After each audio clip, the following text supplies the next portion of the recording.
All right. I always wanted to have a band playing for me.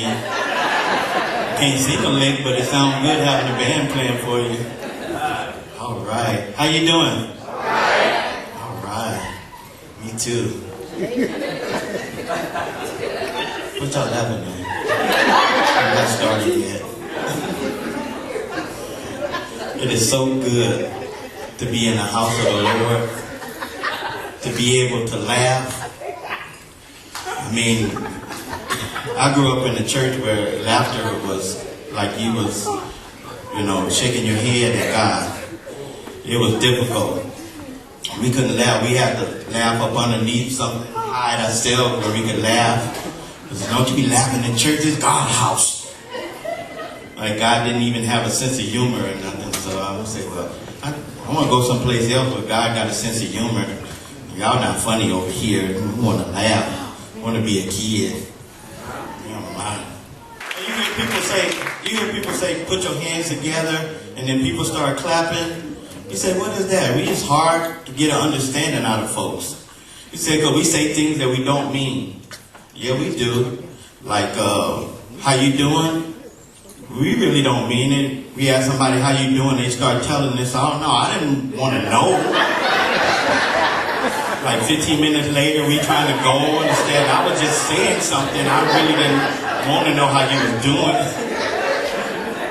We don't really understand that when you say stuff, people really take you literally, and you be on the phone 15 minutes later trying to figure, I got to go. You didn't set the phone down and left the house. They're still talking. Oh my goodness, what we gonna do now? Hey, I see somebody in the audience that I haven't seen in a long time. Hey Terry, how you doing? Did you bring your skates? She skate every place she goes.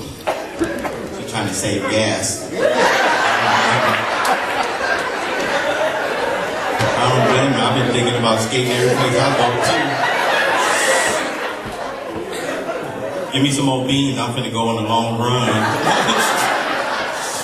Gas is ridiculous.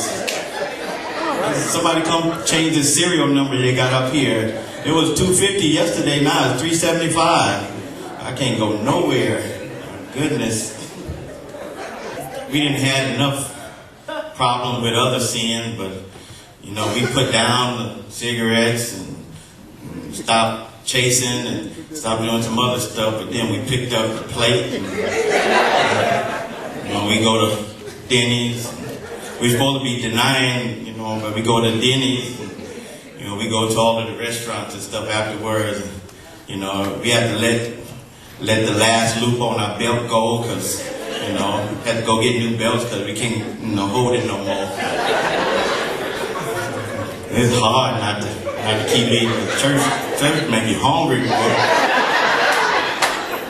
Church make you hungry. And my wife gonna get me when I get home, but by the time the pastor let us out, everybody be saying, we go, by the time we say, man, my wife be at home pulling up, eating already, we ain't even let out of church yet. She gonna get me when I get home, I'm gonna be in trouble anyway, so. I'm gonna be in trouble, but I'm just used to it. But it's hard. And brother was talking about a whole lot of stuff about staying in shape and stuff. That's hard now. When you get over 25, it's just hard to get in shape. Your shape is just out there now. It used to be tight, everything just let loose. Then you're talking about eating healthy. Man, that's hard. Have you ever been to a health food store? They got some stuff in there that look like Greek and Hebrew writing and stuff in there. I don't know what this stuff is. You go in there and the prices look like serial numbers. And what is this stuff? This stuff it's just hard. You're talking about eating healthy, so you have to go talking about don't eat red meat. I mean, what we gonna eat if we don't eat red meat?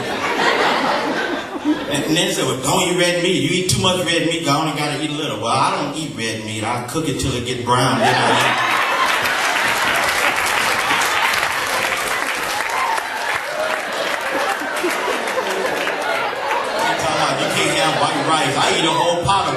rice by itself.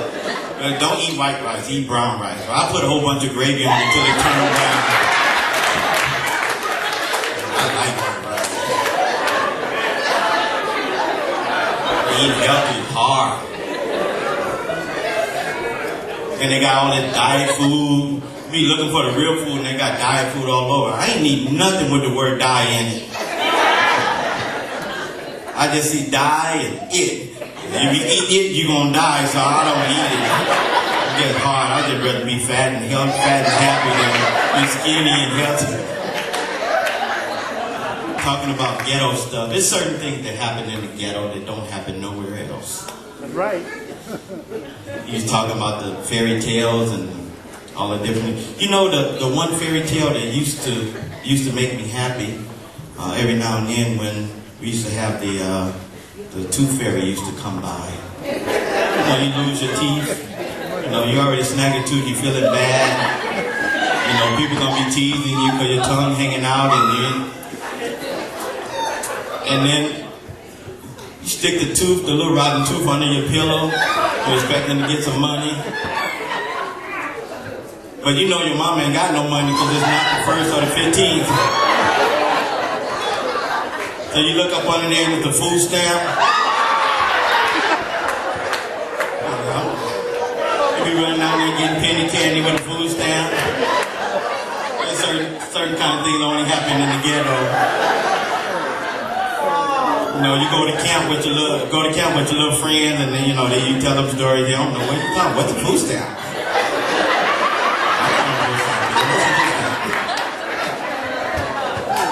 It's just certain things that happen in the ghetto. Pastor, have you seen there's something strange that's going on in the ghetto now? We got like gangster evangelists. You see them? They out there now. They coming in and they got do-rags on. They halfway saved, ain't fully delivered yet, but they want to preach, so they got their little do-rags on, got their khakis and their Timbs, and they just want to scare the hell out of people. I'm saying, you're going to get saved. This ain't right now.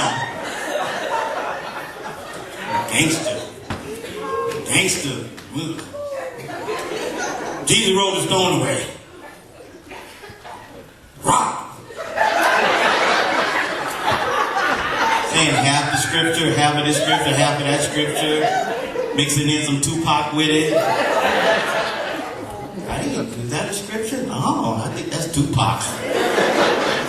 What kind of preacher is he? Come on, I'm gonna sing a song. This going out for all my homies. Jesus a homie, the 12 disciple homies with him, going out there.